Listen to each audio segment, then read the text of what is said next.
You didn't come here to simply survive. You came here to thrive, to reconnect, and to remember who you truly are. Welcome to the Return to Her podcast, where we uncover the knowledge that empowers us and discover the wisdom that's always been inside. Here, we blend spiritual insights, modern psychology, and embodied wellness practices to help us realign all aspects of our being, body, mind, and soul. This is where science meets spirituality and true wellness becomes our way of life. I'm Cassie Dalton, yoga teacher, energy worker, holistic coach, and intuitive guide. While I'm still walking my own wellness and spiritual path, my mission now is to walk beside you as you return home to your most authentic and empowered self. Now is the time to return to her.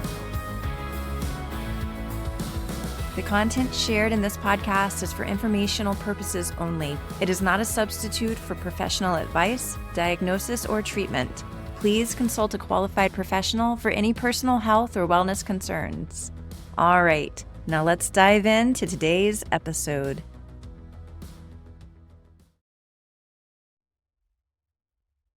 Hello, everybody. Welcome back into this little moment that we are allowing ourselves, the space that we're giving ourselves to reconnect, to realign, to remember who we are and what we came here to do.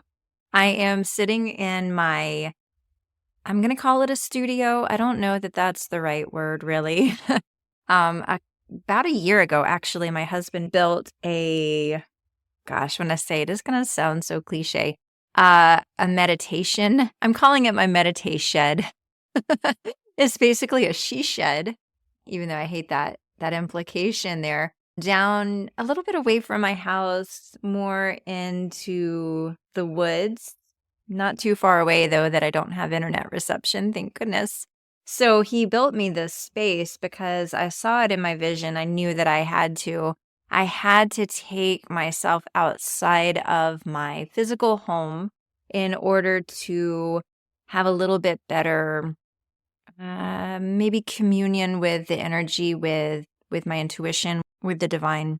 So I wanted a sacred space that I could physically move my body into that would help me to detach a little bit from the house that I live in, from the people that live there, even though I love them so very much. When you're a mother, it's very hard to separate, to allow yourself the space to kind of detach from the role of being a mother when you know your kids are in the house and they're walking around and they're looking for you or trying to get your attention, or even not trying to get your attention, but as a mom, every single thing that's going on in your house, it's almost like you're sitting there, the spider in the web, and any little tug on the web, no matter how far out from the center it is, something's going on. You can feel that. And it does get in the way for those of us that are really trying to dedicate time and space to meditation. And the kind of meditation I do is trance meditation. It's hard to allow yourself to get into that when you keep feeling all these little tugs at the spider web. So anyway, long story short there, my husband was so amazing when I presented this idea to him. And I said, I want to put our time and energy, our money into creating a sacred little space that I can use. My original intention was to just use it as a place that I came out to meditate and to do yoga. And just the way that things work out beautifully, once I gave myself that space, it kind of developed into a space that I used for my sound healing, for myself, so that I can concentrate on the vibrations of my crystal bowls. And it has become a space where I sit with you guys every week and record these podcasts so that we can really tap into the divine together. So all of that to say, I'm sitting out in my meditation shed and I've got the French doors open, got the curtains down to keep any bugs or birds from flying in, but it's just this beautiful breeze that keeps wafting through. I'm seeing the curtains just kind of sway in the wind. I'm hearing the birds, and oh my gosh, this is my favorite time of year, the spring equinox, because the birds come out in full force. You hear all the little sounds of the nature. And I have no idea if that's coming through my microphone for you guys. And I kind of hope it is, because it's the most beautiful, the most uplifting sound. If you can go out anywhere, wherever you are, if there are birds around, just tune into them for a little while, listen, and it does amazing things for yourself. Nature is our biggest number one healer. Don't forget that. All right, so I'm sitting out here. I'm really enjoying it. And I wanted to share a message with you guys that came from a conversation I just had a couple of hours ago, earlier this morning.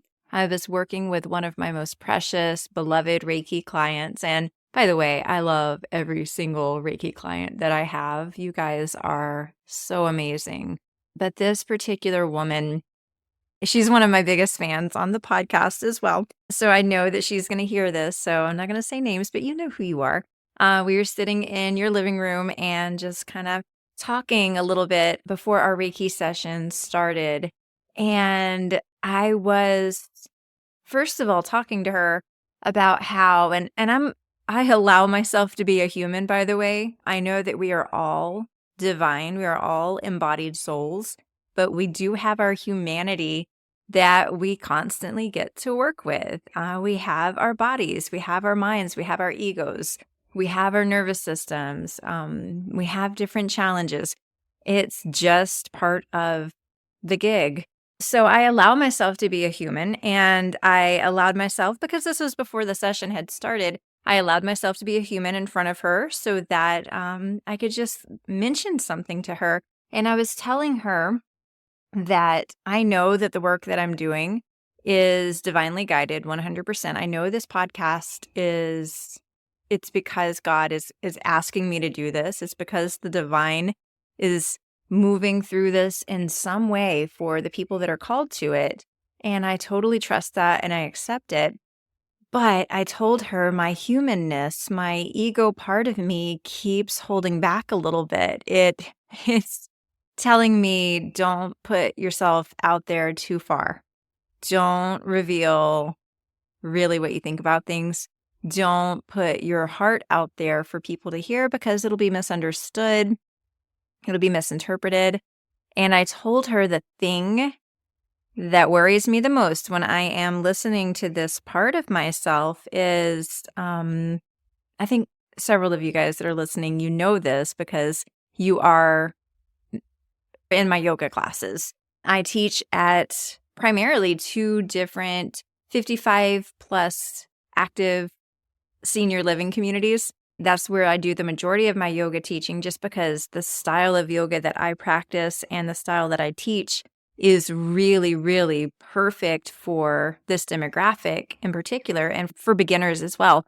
It's great for everybody, I think, which is why I practice it this way, but it is especially accessible for people that might have more limited mobility or just whatever, as we get a little bit older, the body doesn't do the same things it did when it was 20.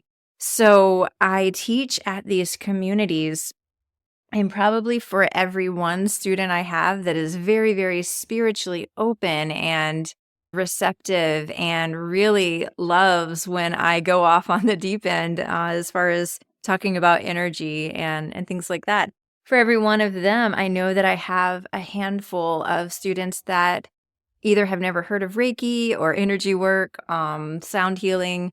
They don't really think about spirituality. They're just focused on getting a good stretch or improving their balance in a physical way. And I don't want to alienate or isolate anyone. I want to be able to be a teacher that meets every single person where they are and hold space for that. That is my goal every time I step into any space where I'm about to teach.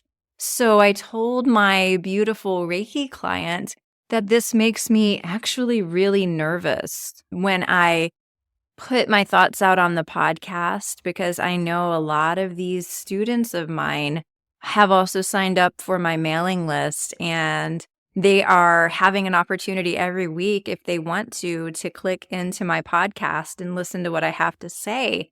And I'm afraid that if they listen, they are going to start making judgments about me based on the fact that maybe I'm just way too out there. um, and I know that anytime we are worried about somebody else judging us, it is because we are judging ourselves and we're using them to judge ourselves. Because really, nobody thinks about you as much as you think about you. Nobody is spending time really worrying about me or what I have to say other than me, other than my ego self. So I know this from one side of it. Like, I know that this is not the case. And even if they don't like what they hear, they can show themselves the door. They can leave. They don't have to listen. And then they still continue to come to my class. But the thing that I'm worried about is that they are going to hear and think that I'm a little bit too extreme. And then that is going to make them not see me as a yoga teacher that they want to attend the class of anymore. And then I'm going to lose my students. I'm going to lose my job there because I really, oh my gosh, I love teaching at these two locations. I've been there for quite a while. And one of them, I feel like I'm part of the community, honestly. So I guess that is my underlying fear, is that I'm going to do something that's going to mess that up because I'm putting myself out there in a way that many of them don't know about, that they don't know me for. So I was just telling her this. We were just talking because this is a wise woman that I'm talking to. And she said, first of all, you don't have to worry about that. I don't think any of that's going to happen. You can be who you are, and you hold space really beautifully for people, and you meet them where they are. You are doing those things. So I don't think you have to worry about alienating or isolating or pushing people away just because you're being yourself, because they kind of expect you to be at this vibration. Most people that come to yoga do have an expectation that the teacher is really working on herself or himself and pulling that vibration up for themselves so that other people can join them there. So don't worry about that. And then the other thing she said, and it was really beautiful, and it's like, well, yeah, of course, that makes so much sense. Why didn't I think about it like this? And it's so funny because we have all the answers, but we need other people to reflect those answers to us. She said something to the point of, just before you do anything, ask for direction from the divine, from your higher self. I don't remember exactly how she worded it. She might not have said that at all. So I think she just said, just ask for direction first. And then she went on to say, and remind God that I'm sensitive, so please be kind. And this is something that I just keep feeling off. So it's like when we do get guidance, when we get direction, sometimes it's so cryptic. So the thing that I added in was, please make it very clear. I don't really want to dedicate the time and energy to try to puzzle it all out. So I loved her answer. It was just an answer of pure faith and trust and surrender, which are the things that I am working on. We're all working on them. I'm making really, of course, this is an ego way of thinking about it. I am making progress in that trust and that surrender because God keeps giving me opportunities to practice it. And sometimes I do it well, sometimes maybe not as well, but it's all part of the practice. So just remember, anytime that you're going to do anything, just pause for a moment. It doesn't have to be some big thing, but just pause and ask for a little bit of direction.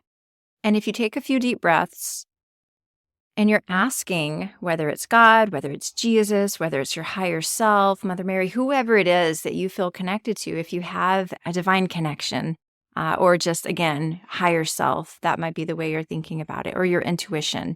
Just pausing and asking for the clarity, for the direction, and then trusting the answer that you receive, and knowing that when you do that, your next steps are, not only are they directed, but they are protected, because you're doing things in alignment with the divine. And that's what we all want to do anyway. So just giving yourself that moment of pause. And I loved the way that she worded it. It was just such a great reminder to me. And I already know this, like I said, but we forget and we need each other to remind ourselves. So I hope that this message lands just perfectly for you. If there's something that you're thinking about doing, maybe you're afraid to be too much of something, too much of yourself. How could you possibly be too much of yourself? But that's what the ego will tell us. Just remember, everything is going to be okay. If you are really being yourself and authentic, it's going to work out for you. And then if you have a doubt about what it is that you need to do next, don't just rush in with your ego. Take a pause, ask for direction, for clarification, and trust that your next steps are going to be divinely guided. All right, everybody, that was all I wanted to say. I hope you are having a beautiful day whenever, wherever this message connects with you. And I can't wait to see you guys next time when we return to her. Until then, namaste. If today's episode resonated with you, please subscribe to the mailing list and the show notes so that you never miss an update. And please also share this episode with someone else who might be ready to return home to herself.